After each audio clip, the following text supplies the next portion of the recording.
The signal came at 3:47 hours, when most of Fleet Command Station was quiet. Lieutenant Jin sat alone in the communications center, watching screens filled with the normal traffic of 100 worlds.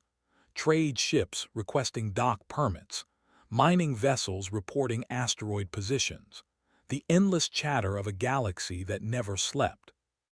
Then something different appeared on her screen. It was weak, so weak that the automatic systems almost ignored it, but Jin had been doing this job for 6 years and she knew when something was wrong. She leaned forward and adjusted her equipment.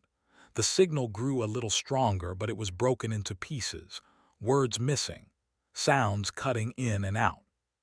She worked for 3 hours, her coffee grew cold, her eyes burned, but slowly, piece by piece, she rebuilt the message. When she finally understood what it said, her hands began to shake. Admiral was eating breakfast when the call came. At 58 years old, he had learned to appreciate small pleasures, a warm meal, a quiet morning, the view of Mars through his window, red and ancient and beautiful. His communicator buzzed. He looked at the screen and saw Jin's face. She looked pale. "Admiral," she said, "you need to see this now." 20 minutes later, stood in the communications center with his senior staff. They listened to the message 3 times. Nobody spoke. The voice belonged to the translation software made it sound calm, but it dealt with enough aliens to hear the fear underneath. "This is Colony 7 of the Harmony. We are under attack. The Dominion has entered our system. They are taking our people. We have no weapons. We have no ships. Please, anyone help us." The message repeated.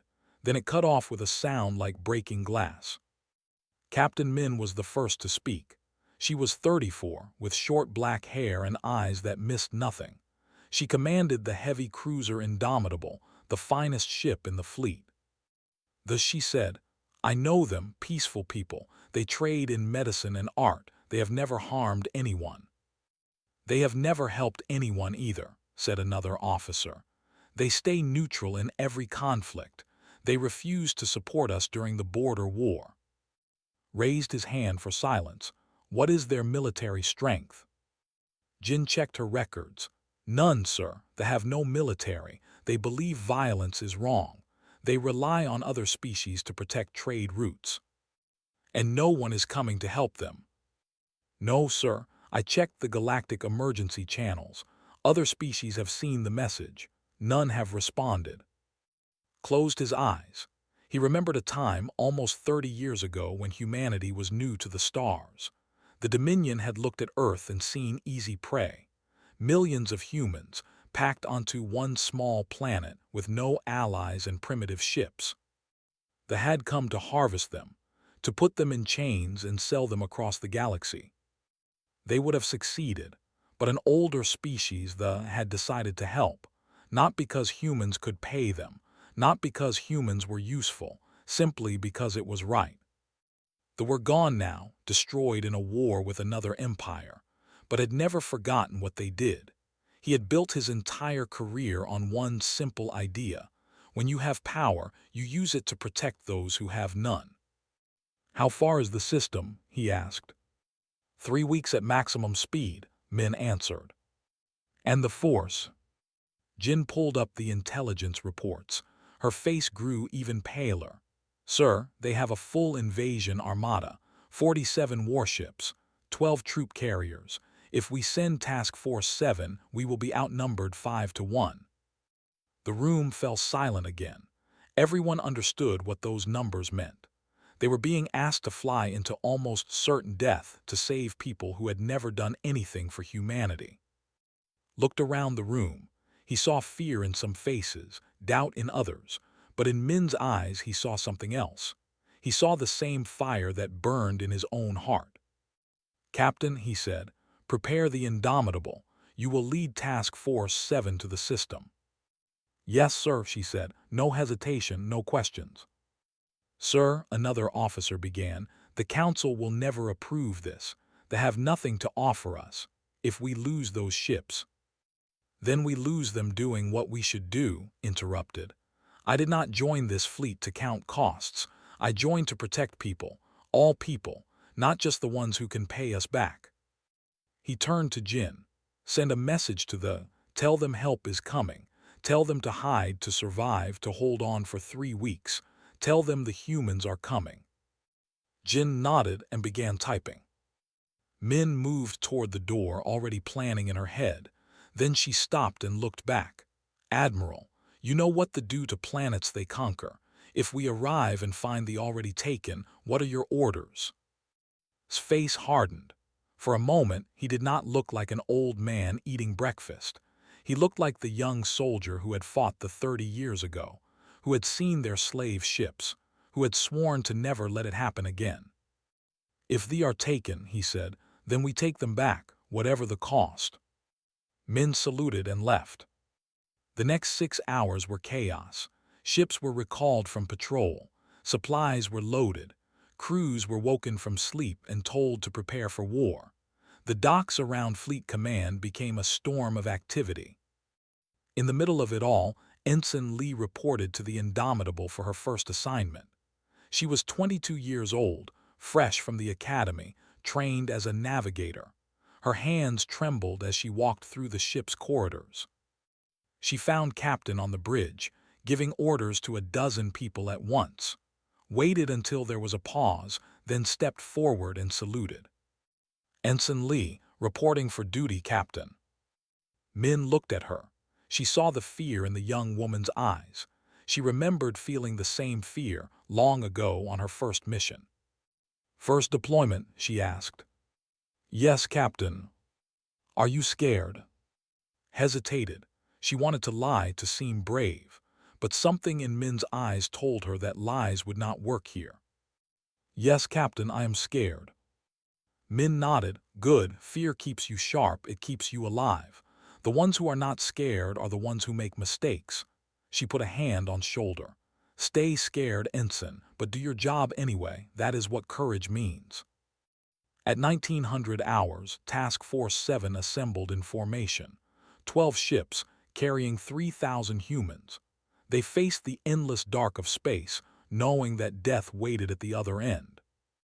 Admiral watched from Fleet Command as the ships prepared to jump.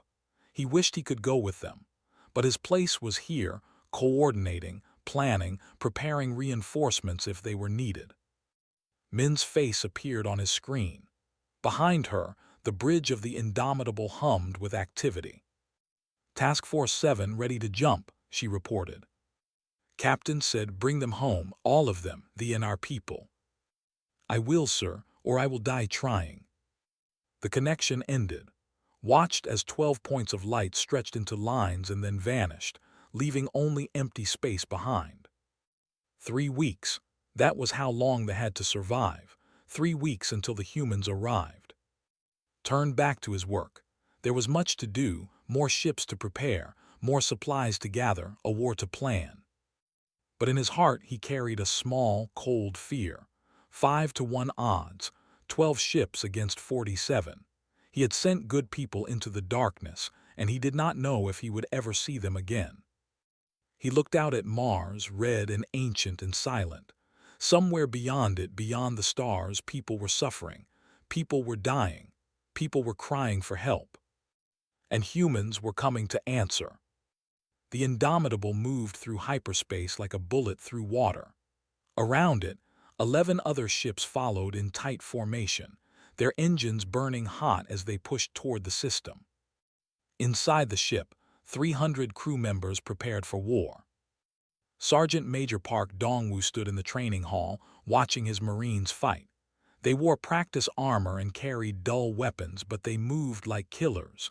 Fists connected with faces. Bodies hit the floor. Blood dripped from split lips and broken noses. Dongwoo was 45 years old. He had been fighting since he was 18. His body carried the scars of a dozen battles, and his mind carried the memories of friends who did not come home. He was calm the way a loaded gun is calm, quiet until needed. "Again," he said when 2 Marines finished their bout. "Faster this time. The will not wait for you to catch your breath."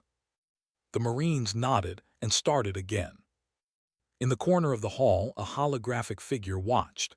She was thin and tall, with pale blue skin and large dark eyes. Her body seemed fragile, like it was made of paper. She was counselor of the Harmony, and she had joined the fleet through a communication link to help guide them. She watched a Marine take a punch to the stomach. He bent over, coughing, then straightened up and kept fighting. Blood ran from his nose, but he smiled. "Felt sick." "They enjoy this," she said, her voice quiet. "They enjoy hurting each other." Dongwu turned to look at her. His face showed no anger, only patience. "They do not enjoy pain, counselor. They enjoy growing stronger. Each bruise teaches them something. Each broken bone makes them harder to kill. On my world, a broken bone is often fatal. Our bodies do not heal the way yours do." "I know, that is why we are coming to help you." Was silent for a moment. Then she asked the question that had been burning in her mind since the humans answered her people's call.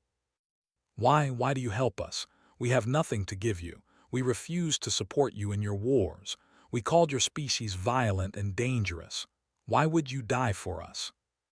Dongwu considered the question. He had been asked it many times by many species. The answer was always the same. "Because someone has to," he said. "Because if we do not, then no one will.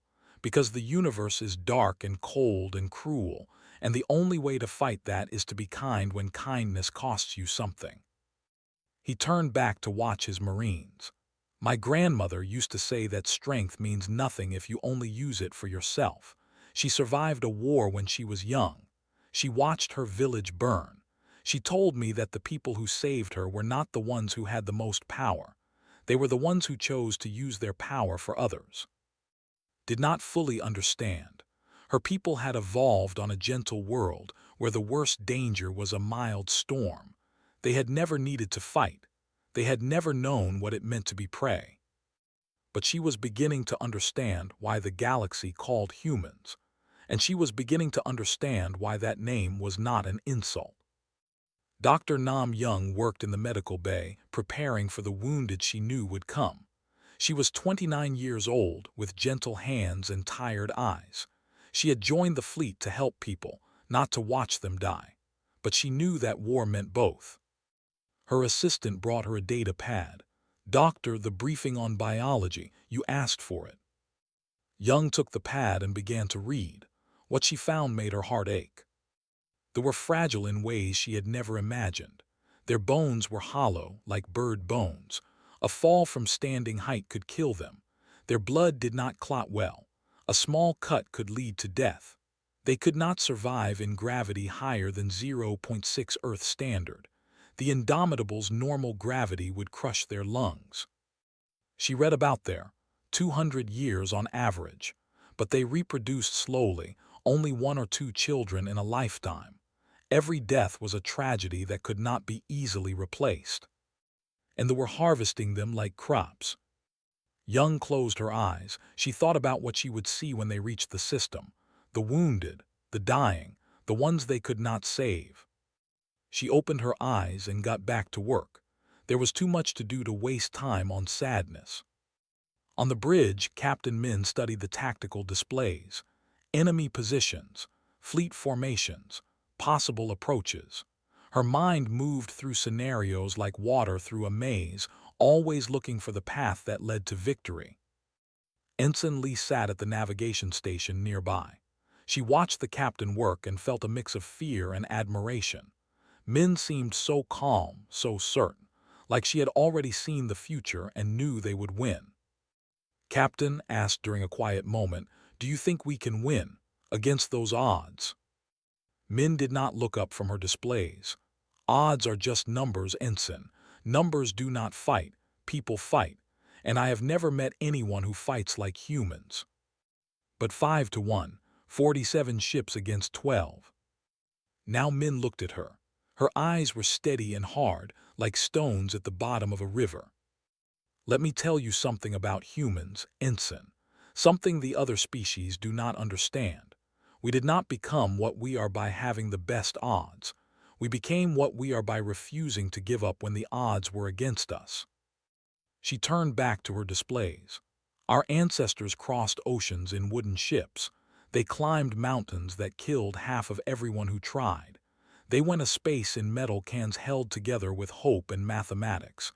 They did all of this not because it was easy, but because it was hard. Because something in us refuses to accept that we cannot win. Thought about this. She thought about her own family, her grandparents who had survived poverty and war, her parents who had built a life from nothing. She thought about all the humans who had come before her, who had faced impossible challenges and won. She was still scared, but now she was something else too. She was proud.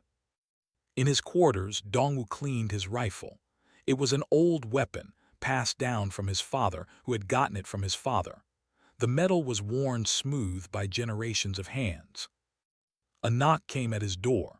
He opened it to find Counselor standing there, her holographic form flickering slightly. "Sergeant Major," she said, "may I ask you more questions?" "Come in." She entered and looked around his small room. It was simple and clean. A bed, a desk, a few pictures on the wall. One showed a woman with gray hair smiling. "Your grandmother?" asked. "Yes, she died 10 years ago, but I still talk to her sometimes, in my head." Studied the picture. "She looks kind." She was. She was also the toughest person I ever knew. She taught me that kindness and strength are not opposites. The strongest people are the ones who can be gentle when they do not have to be. Turned to face him. "I watched your Marines train today. I watched them hurt each other and laugh about it. I do not understand how such violent beings can also be kind." Dongwu set down his rifle. He thought carefully about how to explain. "On Earth," he said, "everything tried to kill us. The animals, the weather, the diseases, even the planet itself with earthquakes and volcanoes and floods. We evolved to survive all of it. We became strong because we had to be. We became violent because violence kept us alive." He paused.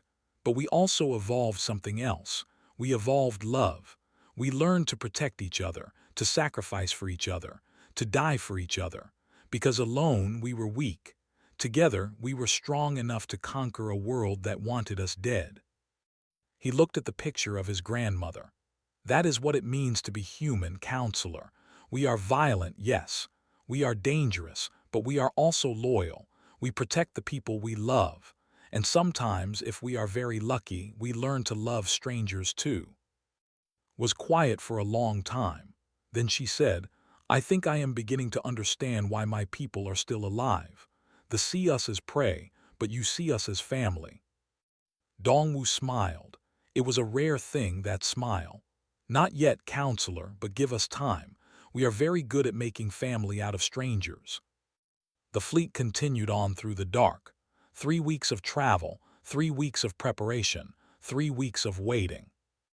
And at the end of it, war.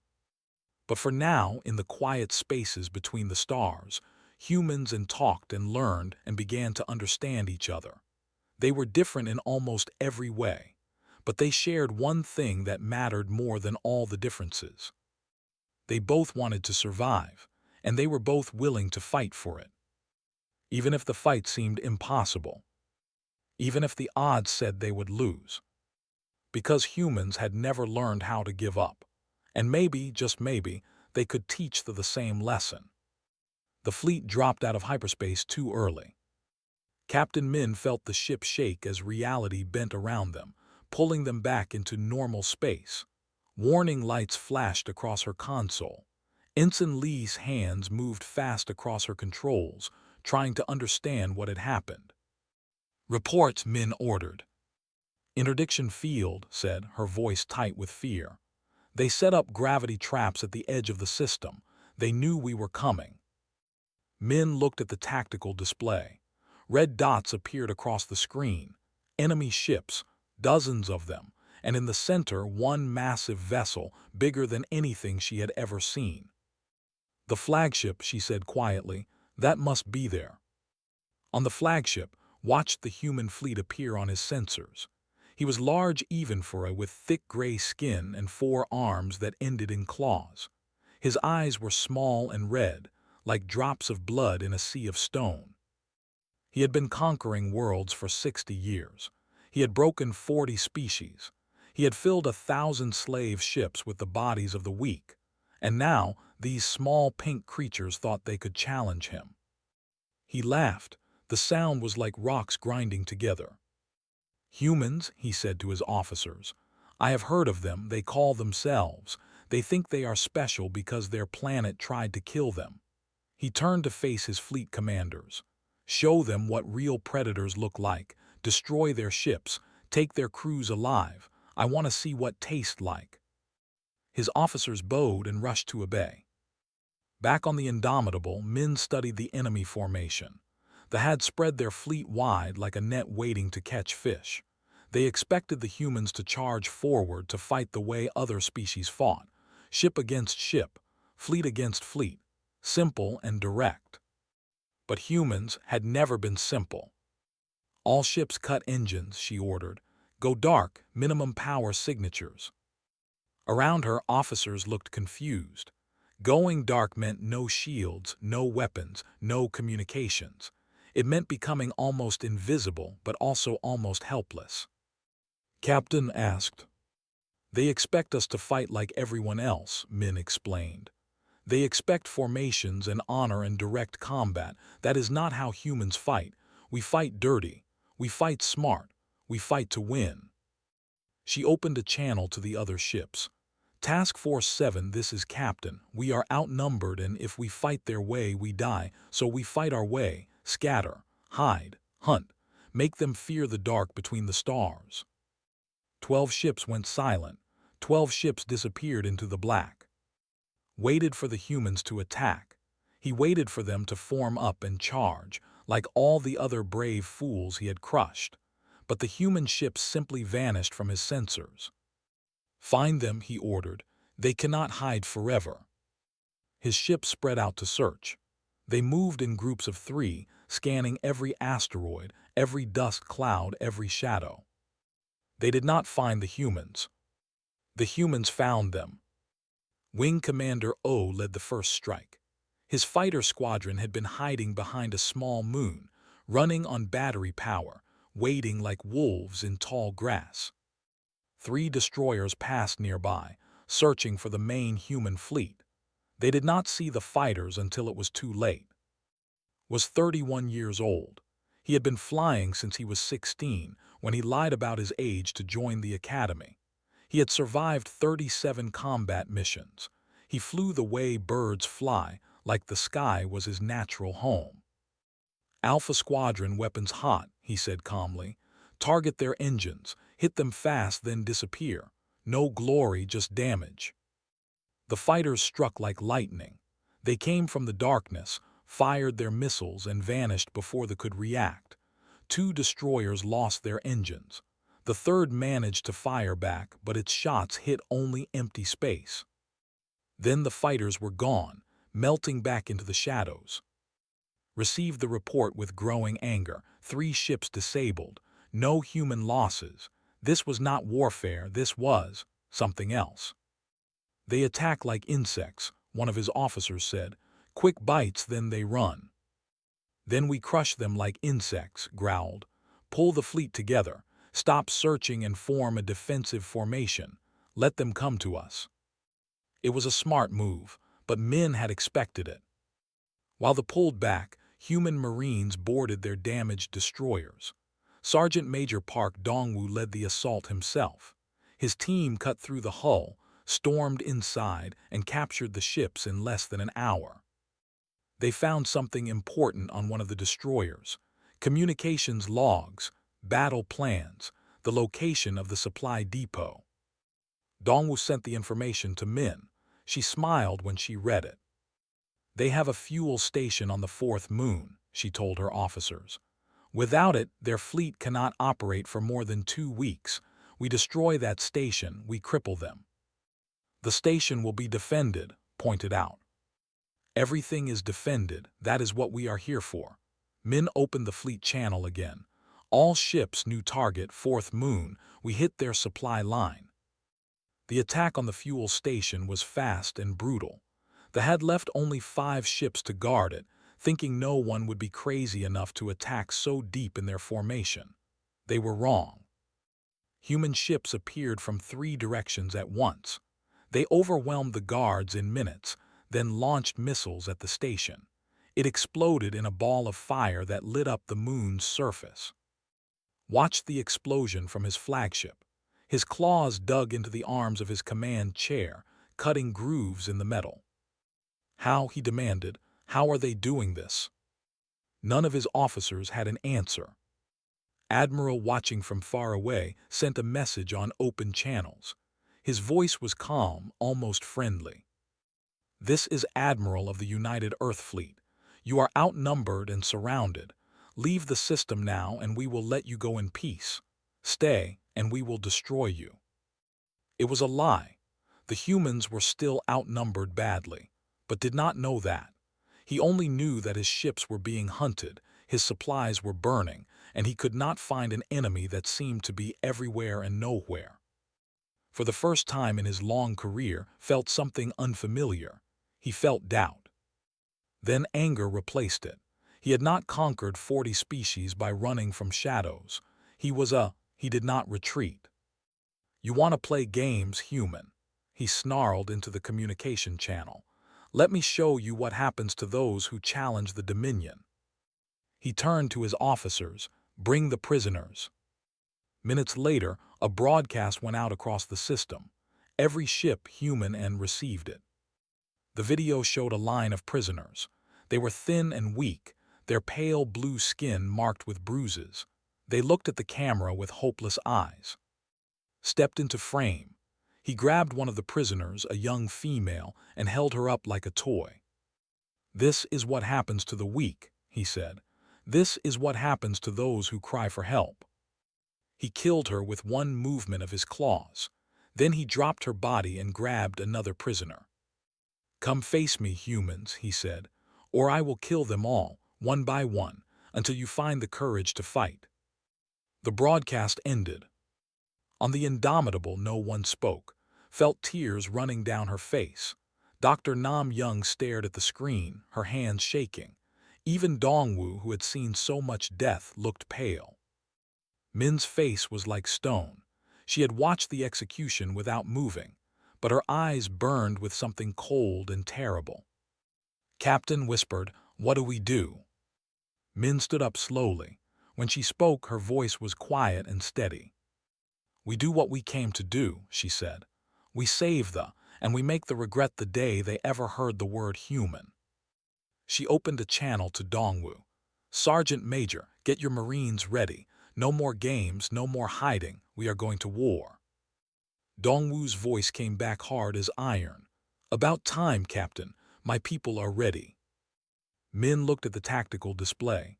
47 enemy ships, 12 human ships. Impossible odds. But odds were just numbers, and humans had never learned how to count. "All ships," she announced. "Attack formation, full power, let them see us coming." 12 ships lit up the darkness. 12 ships moved forward into the storm. And somewhere on the flagship, finally began to understand what he was dealing with. Not insects, not prey. Predators. The battle began with fire. Human ships cut through the formation like knives through flesh. They did not fight in neat lines like other species. They fought in chaos, each ship moving independently, each captain making their own decisions. It was beautiful and terrifying to watch. Captain Min commanded from the center of the storm.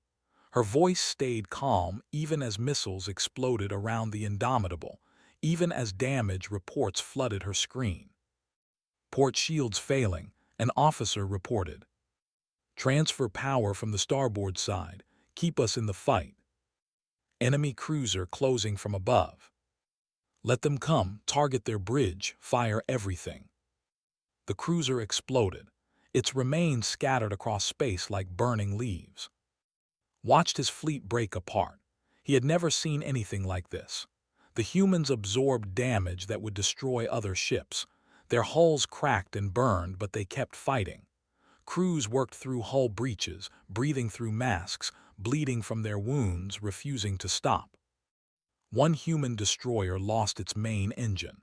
Instead of retreating, it turned toward the nearest ship and rammed it. Both vessels died in a ball of fire, but the human crew had evacuated to escape pods first. They were picked up by other ships and went right back to fighting. "They are insane," one of his officers said. "No species fights like this." "They are," replied. His voice was quieter now, less certain. "Their world made them this way. It made them unable to surrender." He looked at the tactical display. He had lost 12 ships already. The humans had lost 3. The numbers were still in his favor, but the momentum was not. For the first time, he considered retreat. Then he remembered the slave camps on the planet below. 50,000 ready for transport, worth a fortune in the galactic market. He could not leave them behind. "All ships focus fire on the human flagship," he ordered. "Kill their captain, the rest will fall apart." 30 ships turned toward the Indomitable. Min saw them coming. She knew what was trying to do. Kill the head and the body dies. It was a good strategy. But humans did not work that way. "All ships scatter," she ordered. "Do not try to protect us. Keep fighting. That is an order." The fleet obeyed. They left the Indomitable alone to face the enemy swarm. Min turned to her crew. They looked back at her with fear and trust and something like love. "We are going to take a lot of damage," she said. "Some of us will not survive. But every second we hold their attention is a second our people use to kill their ships. Every hit we take is a hit our friends do not take. This is what we signed up for. This is what it means to be human." His hands trembled on her console, but she did not run. She did not cry. She sat at her station and did her job. The fleet opened fire. The Indomitable shook like a toy in the hands of an angry child. Explosions ripped through the lower decks. Fires broke out across the ship. Crew members died at their stations, replaced by others who kept the systems running. Min felt blood running down her face from a cut on her forehead. She ignored it. "Return fire," she said. "Make them pay for every shot." The Indomitable was dying, but it died fighting. On the planet below, the ground war had begun. Sergeant Major Park Dongwu dropped from the sky in a metal coffin. Around him, 200 Marines fell through the atmosphere, their armor burning red from the heat of entry. They landed in the middle of the largest slave camp, right where they did not expect them. The guards had never faced infantry. They were used to fighting species that died easily, that ran from pain, that surrendered when the situation seemed hopeless. Humans did none of those things. Dongwu hit the ground running. His powered armor made him strong enough to flip a vehicle, fast enough to dodge bullets. He moved through the camp like death itself, his rifle cracking with every shot. A soldier swung at him with a shock baton. Dongwu caught the weapon with his bare hand, feeling the electricity burn through his glove. He did not let go. He pulled the close and ended him with a single blow. Behind him, his Marines spread through the camp. They broke open cages. They carried wounded to safety. They fought like they had nothing to lose, because they believed there were things more important than their own lives. One Marine took a spear through his stomach. He kept fighting for 3 more minutes before he collapsed. His last words were a request to tell his squad that he was sorry he could not finish the mission. Another Marine found a group of children hiding in a storage container. They screamed when they saw her, thinking she was another come to hurt them. She took off her helmet so they could see her face. She was young, barely older than a child herself. "It is okay," she said in broken. "I am human, I am here to help." The children did not understand her words, but they understood her eyes. They understood that she was not there to hurt them. Slowly, one by one, they came out of hiding. She carried them to the evacuation zone, all 6 of them. She would not put them down, even when her arms burned with exhaustion. Dr. Nam Young set up her field hospital in what used to be a command post. The floor was still wet with alien blood. She did not care. She had work to do. The wounded came in waves, humans and together, their blood mixing on the floor. Young worked for 10 hours without stopping. She cut. She stitched. She made impossible choices about who could be saved and who could not. A human Marine was brought in with burns covering half his body. He should have been screaming. Instead, he asked about his squad. Did we get them out, the prisoners? Did we save them? Yes, Young said, you saved them. He smiled and closed his eyes. He died 3 minutes later, still smiling. A elder was brought in next. She was so fragile that Young was afraid to touch her, but the elder grabbed her hand and held it tight. Thank you, the elder whispered. We did not believe anyone would come. We thought we were alone. You were never alone, Young said. We just had not met yet. In orbit, the battle reached its climax. The Indomitable was barely functioning. Half its weapons were destroyed. Its engines were failing. Fires burned on every deck, but it was still fighting. Wing Commander O led the final assault on the flagship. His fighter had been hit twice. His left arm was broken, held together by the suit's internal splints. Blood floated in zero gravity inside his helmet. He did not care. He had a job to do. Alpha Squadron, follow me, he said. We are going for the shield generators. One run, make it count. His fighters dove toward the massive ship. Point defense guns fired at them, filling space with deadly light. Fighters exploded around him. Friends he had known for years disappeared in flashes of fire. He kept going. His missiles launched. They struck the shield generators and blew them apart. The flagship flickered as its defenses fell. Then a beam caught his fighter. The cockpit cracked. Air rushed out. He felt the cold of space touch his skin. He ejected at the last second, tumbling into the void with only his suit to keep him alive. His broken arm screamed with pain. His radio crackled with static. But he saw his squadron's missiles hit home. He saw the shield generators die. He saw the flagship become vulnerable. Mission complete, he whispered. Then he drifted, alone in the dark, waiting for rescue or death, whichever came first. Min saw the flagship's shields fall. She knew this was the moment, one chance to end the battle. All ships, she ordered, her voice hoarse from hours of shouting. Everything we have, target the flagship, fire. 11 human ships, all of them damaged, all of them dying, turned their weapons towards vessel. They fired together, a storm of missiles and beams and fury. The flagship broke apart. Its massive hull cracked like an egg, spilling fire and debris into space. But its command section ejected, a small pod racing away from the destruction. Min watched it run. She could have let it go. The battle was won. They were saved. But she remembered the execution. She remembered the young female, killed for entertainment. She remembered the children hiding in containers, terrified of monsters. Track that pod, she said. He does not get to escape. Counselor had watched the entire battle through her holographic link. She had seen humans fight and die and win. She had seen them do impossible things for strangers they had never met. Now she watched a human Marine carry a wounded child across a burning field. The Marine was bleeding from a dozen cuts. He could barely walk, but he would not put the child down.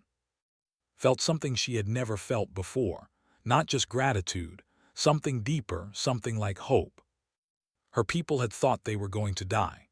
They had thought the universe was cruel and empty and that no one would help them.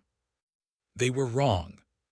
Humans had come, the violent ones, the dangerous ones, and they had fought and bled and died for people who could offer them nothing in return. Did not fully understand humans yet. She was not sure she ever would. But she knew with absolute certainty that she would spend the rest of her life trying. The silence after battle was the loudest sound Min had ever heard. She stood on the bridge of the Indomitable, surrounded by wreckage and exhaustion and victory. Her ship was dying. Half the decks were sealed off. The life support systems were failing, but they had won. They had one. Damage report, she said, her voice barely above a whisper. 70% of systems offline, answered. The young ensign's face was covered in ash and dried blood. She looked 10 years older than she had 3 weeks ago. Engines at 15%, weapons mostly destroyed. But we are alive, Captain. We are still here. Min nodded. She looked around at her crew, at the people who had fought beside her through the impossible. Some were crying. Some were laughing. Some just stared at nothing, their minds still stuck in the battle. She said, "Where is his pod?" "Captured by the destroyer Hammer," an officer reported. "They are bringing him to us now." 30 minutes later, there was dragged onto what remained of the Indomitable's bridge. His gray skin was burned in places. One of his 4 arms hung limp and broken, but his eyes still burned with hate. 2 Marine guards threw him to the floor in front of Min. He looked up at her with contempt. "Kill me then," he said. "That is what you want, revenge for the I slaughtered." Min looked at him for a long moment. She thought about the execution video. She thought about the children hiding in containers.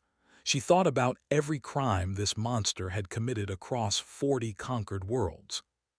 She wanted to kill him. She wanted it more than she had ever wanted anything. Admiral's voice came through the communication system. He had been watching everything from Fleet Command. "Captain, what are your intentions?" Min did not answer right away. Her hand moved toward her sidearm. It would be so easy. One shot, justice served. But then she thought about her grandmother, who had taught her that revenge and justice were not the same thing. She thought about what kind of species humanity wanted to be. Not just strong, but better. "We take him to the Galactic Tribunal," she said finally. "He stands trial for his crimes. Every species he conquered, every life he destroyed, they all deserve to see him answer for it." Laughed Mercy from How Disappointing. "This is not mercy," Min replied. "This is something harder than mercy. This is choosing to be civilized when everything in us screams for blood." She looked him in the eye. "You turned violence into a way of life. We will not become you to defeat you." His laugh died in his throat. For the first time, something like fear flickered in his eyes. The guards took him away. Admiral's face appeared on the main screen. He looked tired but proud. "Well done, Captain. Well done, all of you." On the surface of the world, the cleanup had begun. Human engineers worked beside survivors, rebuilding what had been destroyed. They moved carefully, aware of how fragile their new friends were. A human could accidentally hurt a just by patting them on the shoulder too hard. So they learned gentleness. Soldiers who had killed dozens of just hours ago now held medical supplies with soft hands. Marines who had fought through fire now carried children as if they were made of glass. Dr. Nam Young trained medics in trauma care. She showed them techniques that would have been useless on humans but could save lives. She worked for 20 hours straight, and when she finally collapsed from exhaustion, a nurse covered her with a blanket and watched over her while she slept. Sergeant Major Park Dongwoo walked through the refugee camp, checking on his Marines. Many of them were wounded.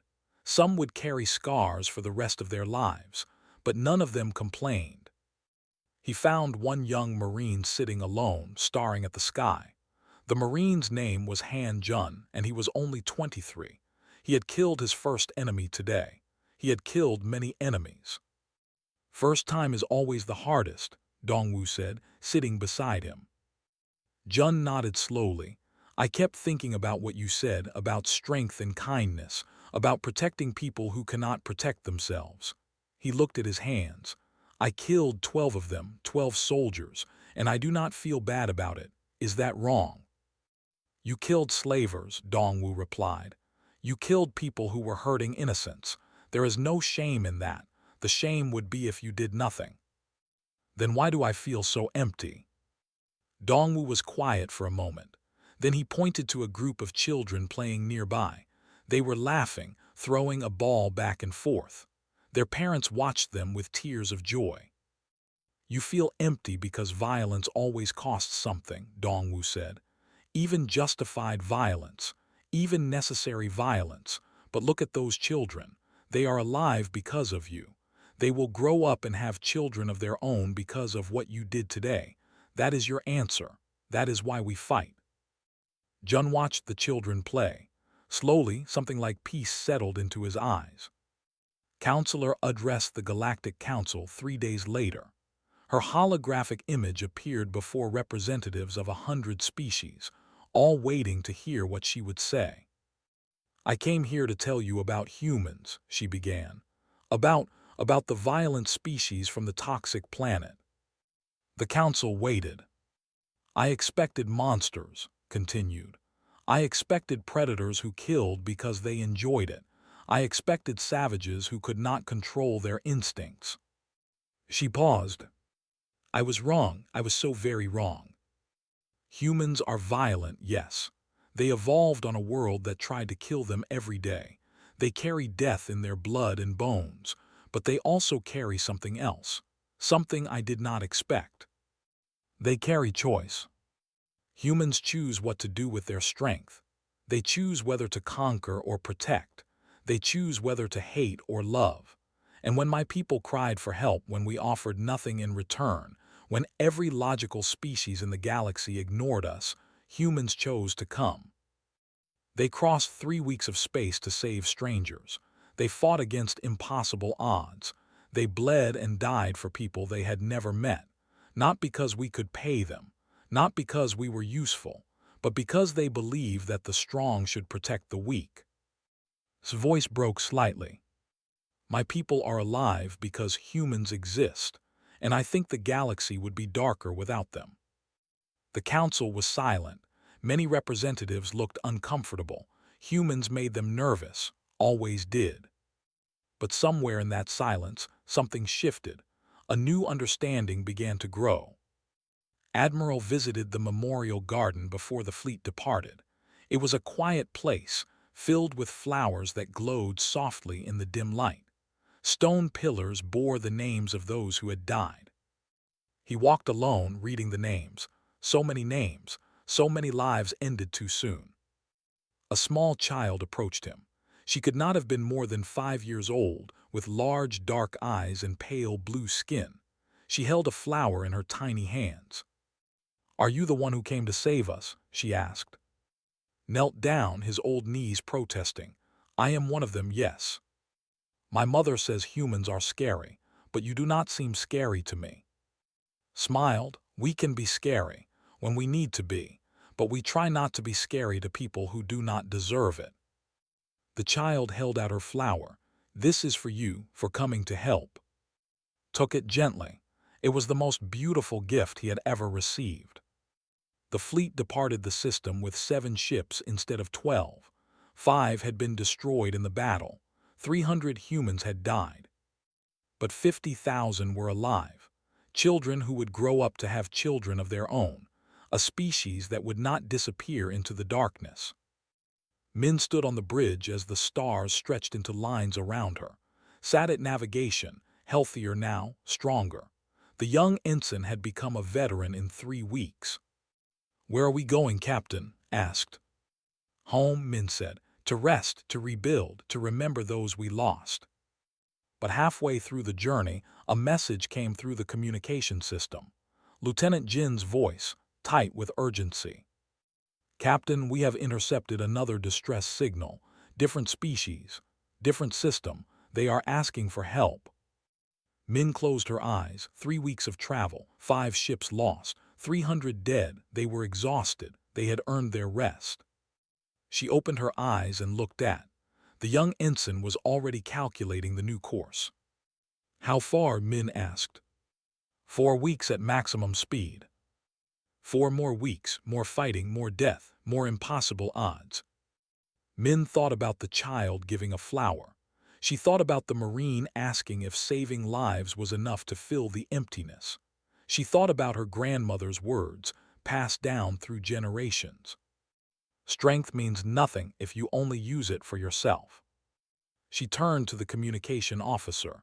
Signal Admiral, Tell him we have a new mission." Then she looked at and smiled. "Change course, Ensign. Someone needs our help." The fleet turned. 7 ships, battered and carrying humans who had every reason to go home. Humans who chose to keep fighting instead. Because that was what humans did. They answered when others called for help. They came when no one else would come. They fought when the odds said they should lose. The galaxy's most dangerous species. The galaxy's best hope.